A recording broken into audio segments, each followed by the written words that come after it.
This isn't an emergency. Can you read me? Hey!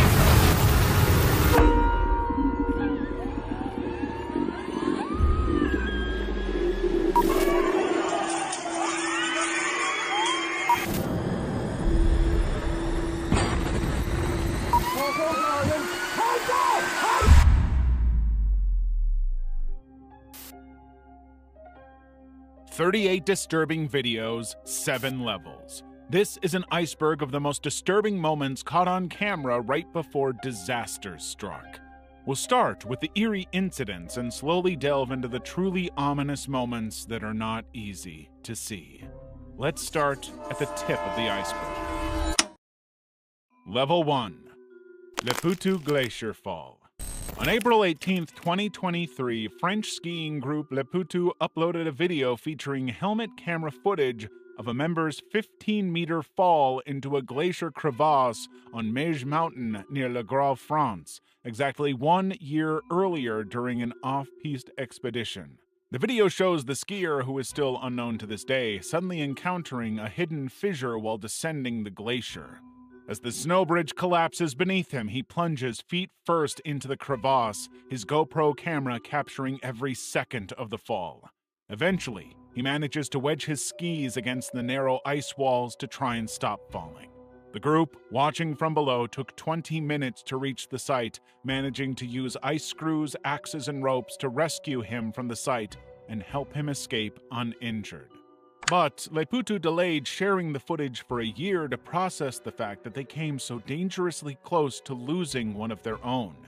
In fact, they said they uploaded the video to highlight the risks of crevasses and the importance of glacier safety gear like crampons, ropes, and ice axes. Had they not been prepared, the skier would surely have died. Laundromat explosion. On March 14, 2023, a man was doing his washing at a laundromat in A Coruña, Spain, unaware that he was about to become a part of a terrifying and inexplicable incident. The man exited the store with his laundry bags just seconds before a machine near the entrance exploded, sending violent shockwaves that shattered the windows and ripped the store's signage off the building entirely. Had the man been in the building even slightly longer, he likely would not have made it out. When police investigated the scene later, they discovered that a customer had left a lighter inside their pants pocket. The butane inside had ignited under the high heat of the dryer, creating the perfect conditions for spontaneous combustion. However, not everybody believes the police's conclusion, suggesting that it was actually a cover story for something more sinister. Fortunately, nobody was injured in the disaster, but this man came closer to being hurt or killed than anybody else, forcing the laundromat to put very clear warnings about washing clothes with items in their pockets. Practice climb gone wrong. In Beton, Poland, on February 2, 2024, a 22-year-old Polish man was practicing climbing at a local gym, filming himself to check his progress later. He was said to be an experienced climber training for an upcoming competition. At the beginning of the video, the man can be seen following simulated competition cues with official beeps, making the practice as realistic as he can. When everything is set, he starts climbing rapidly, reaching 50 feet into the air. That's when he starts to adjust his grip, leaping backwards in a controlled motion, allowing the auto belay, a device that controls his descent, to take over. But he never clipped into the system. He's not wearing a harness at all. Instead, the man plunges 50 feet to the ground, hitting it with a sharp thud, much to the horror of the onlookers around him. He was in such a rush to get started that he failed to ensure one of the most basic security and safety protocols in climbing. The man was immediately airlifted to a local trauma center, undergoing multiple surgeries for fractures to his legs, pelvis, and foot. Yet despite the severe fall, he quickly made a full recovery. But professional climbers have since used the video to prove the dangers of complacency and the importance of having multiple people to check the auto belay. Kyrgyzstan avalanche. On July 8, 2022, British trekker Harry Shimon was in the middle of a guided tour of Kyrgyzstan's Tian Shan Mountains. He and his group had hiked their way up the mountains when he decided to separate from the group to take photos of the landscape. But when he was capturing the images, he heard a deep ice crack behind him. When he turned, his camera caught sight of the giant snow mass barreling toward him from a ridge in the distance. He and his group were now caught in the middle of an avalanche. With a cliff behind him, Harry could do nothing but shelter behind a rock seconds before the avalanche overtook him. The trail that they were going to walk was now obliterated by the snow and ice, making it impossible to go on. Harry later said that it was like being inside a blizzard as the visibility dropped and breathing became labored and difficult. But he was an experienced hiker and a British Army officer with avalanche training. He knew there was no escape route. All he could do was to keep filming. The group, which was made up of 9 British people and 1 American, all survived. They had nothing but minor injuries. However, they discovered soon after that the path they were walking had been seriously affected. If they had gotten further down the path, they would have been crushed by large ice boulders, and they almost certainly would have died. Level 2. Truck dangling over bridge. On March 1st, 2024, Sydney Thomas was driving her semi-truck along Louisville's Clark Memorial Bridge when a pickup truck suddenly swerved into her lane to avoid a stalled electric vehicle. The pickup truck hit the semi-truck, disabling the steering system and sending Sydney's truck careening toward the railing on the edge of the bridge. She had absolutely no control, forced to accept her fate. But then, suddenly, the truck stopped, leaving her cab dangling precariously 100 feet over the Ohio River below, all captured on her dash cam. Sydney was convinced that she was going to die, trying to grapple with the fact that her only option of escape might be to jump into the river, even though she had no idea how to swim. All other alternatives seemed highly unrealistic or just impossible. But then, a firefighter, Bryce Carden, came to the rescue. Bryce had performed multiple rescues in similar situations, and he knew how to do it. Using a rappel, he carefully navigated to the cab, getting her into a harness and helping her out.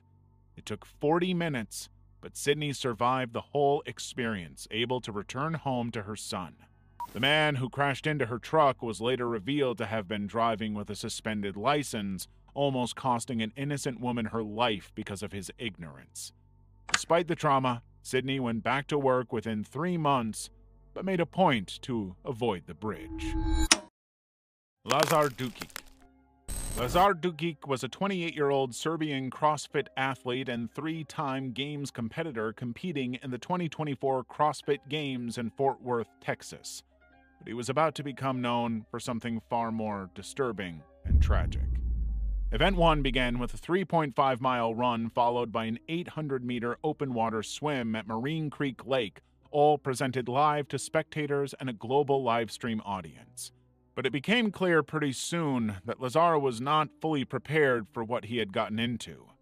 The footage showed Lazar changing his swimming techniques around 100 meters from the finish line, transitioning between strokes and treading water as he was increasingly fatigued. But the onlookers who saw it said they had assumed he was just suffering the same exertion as other elite athletes. But as the live stream went on, Lazar suddenly submerged under the water and didn't come back up. Those watching at home had no idea what was going on, and the safety personnel and competitors also had severely misjudged his struggle. After they realized what had happened, the live stream and broadcast was immediately stopped, with spectators ushered away from the lake. The emergency responders launched a search to find and recover Lazar's body, eventually finding it almost 2 hours later. The CrossFit CEO claimed that the safety protocols were in place and secure, and managed to get the games to resume the very next day, as though nothing happened. Beirut explosion. On August 4th, 2020, Beirut port was hit by a devastating and very scary situation, all of it captured by onlookers who couldn't believe what they were looking at. A fire within the port had triggered a catastrophic explosion, having ignited over 2,795 tons of ammonium nitrate, which had been stored inside a warehouse alongside a lot of fireworks. Initially, all locals saw was unusual white smoke billowing out of the warehouse with occasional flashes from the fireworks. But within 30 minutes, a massive blast equivalent to 1.5 to 2.5 tons of TNT erupted in a fiery burst that was captured by security cameras and terrified onlookers.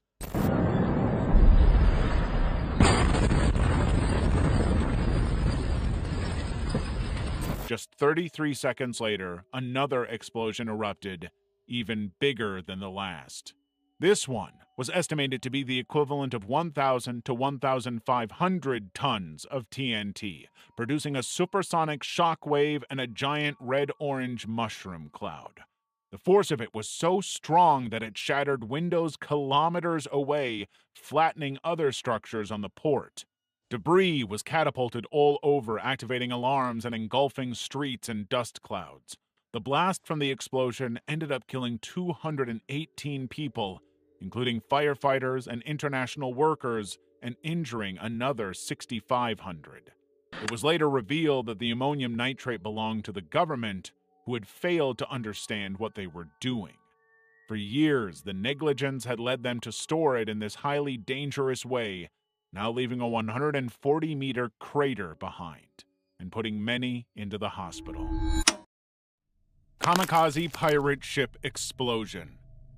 On October 1st, 2024, Yemenis rebel pirates began to launch a series of coordinated attacks into the Red Sea, sending out an explosive-filled drone boat that was to strike the Panamanian oil tanker Cordelia Moon.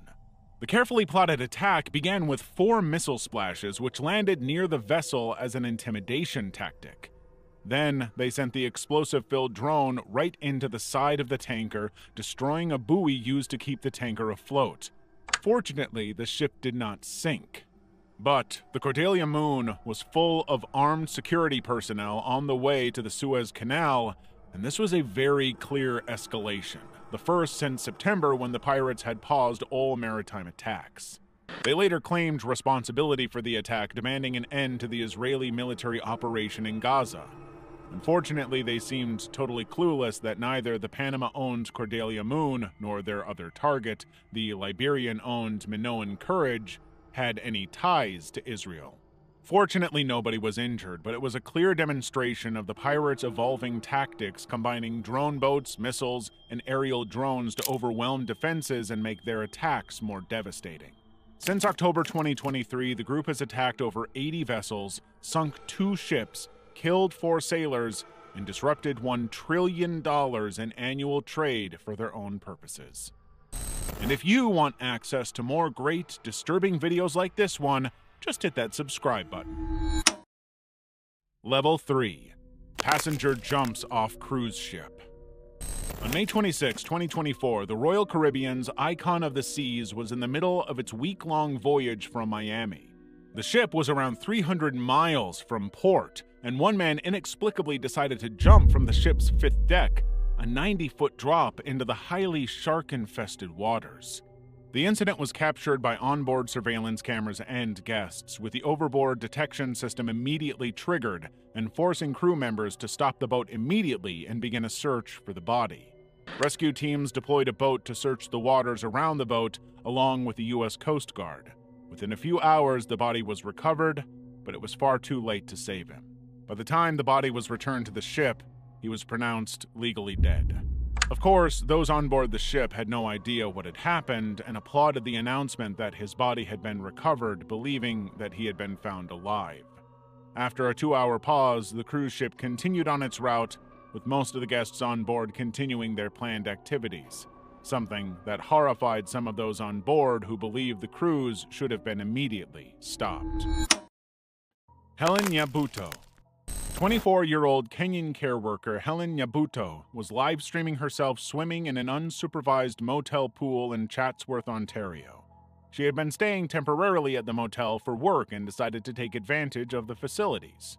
Live-streaming her swim to Facebook, she entered the deep end and immediately started struggling to stay afloat, even calling out for help from anybody who was nearby before she suddenly disappeared from view. For the next 4 hours, the live stream continued. Eventually, 2 guests discovered her body at the bottom of the pool, informing the motel, who contacted the local police. Thanks to the live stream, they soon ruled that her death was an accident and non-suspicious, confirming that the pool met local safety regulations but lacked necessary supervision. In honor of her memory, her family launched a GoFundMe campaign to get her body back to Nairobi. The goal was met within days, with people from all over the world chipping in to help a family in the middle of a devastating tragedy. Baby shower gone wrong. On September 2nd, 2023, 32-year-old pilot Luis Angel was preparing for his latest gig. He had been hired for a gender reveal party in Navolato, Mexico, where he was to perform a low-altitude fly-past that would release the dye into the air. On the ground, the situation was much different. The happy couple were being filmed during this special moment, capturing the pink dye falling over them and their "Oh baby" sign, but the mood quickly changed. The plane's left wing abruptly collapsed mid-flight, sending the aircraft into a fatal and unstoppable spin. The crowd were, of course, overjoyed with the reveal, but increasingly horrified as they realized what was happening. The plane crashed soon after, yet he wasn't dead. The pilot was trapped in the wreckage of his plane, forced to be extracted by paramedics, but on the way to the hospital, he succumbed to his wounds before he could be treated. Investigations into the incident have still not confirmed the cause of the disaster. Some have suggested structural issues like corrosion in the wing, while others have suggested it was due to the propulsive dropping of the dye. Either way, it left a devastating tint over what should have been a special day. Banking frustrations. On December 6, 2021, 82-year-old Mirna Coutinho Lopez headed to her local bank in Hertfordshire to withdraw some money. But when she finally got to the front of the line, she couldn't figure out what she was doing. The staff's questions made no sense to her. Security cameras watched as she desperately asked them to explain more to help her understand what she was doing and what the problem was. But the long line was just growing longer and longer, increasingly frustrated by the delay. When she eventually decided to move away, a woman in line, Courtney Richmond, started sarcastically clapping her. Mirna swung her handbag at her, and she responded by shoving her with both hands, causing her to fall, but the situation was so much worse. Mirna sustained serious fractures from the fall, dying 10 days later. Richmond's actions were described by prosecutors as a catastrophic loss of temper, earning her a 16-month sentence for manslaughter. However, the whole case was more devastating than anybody knew, because Mirna had advanced Alzheimer's disease and was confused about where she was, what she was doing, and why. The bank staff were so ill-equipped to handle her confusion that they essentially allowed the situation to unfold as it did. Sinkhole swallows tourist. It was August 23, 2024, and a 48-year-old Indian tourist named Vijayalalakshmi Gali was exploring Kuala Lumpur. She had been there for 2 months and was due to fly back home within a few hours. But security footage happened to catch her walking toward a temple with her family, and suddenly, the pavement under her feet collapsed, creating an 8-meter deep sinkhole. She had no chance of making it out. Everything happened too fast. The emergency services immediately escalated their response, sending over 100 rescuers to deploy escalators, sniffer dogs, and scuba divers to search the sewer lines connected to the hole. With all major tourist areas barricaded off, emergency responders found the first clue toward her fate: her slippers found near the collapsed sewer pipe, which contained fast-moving water and debris.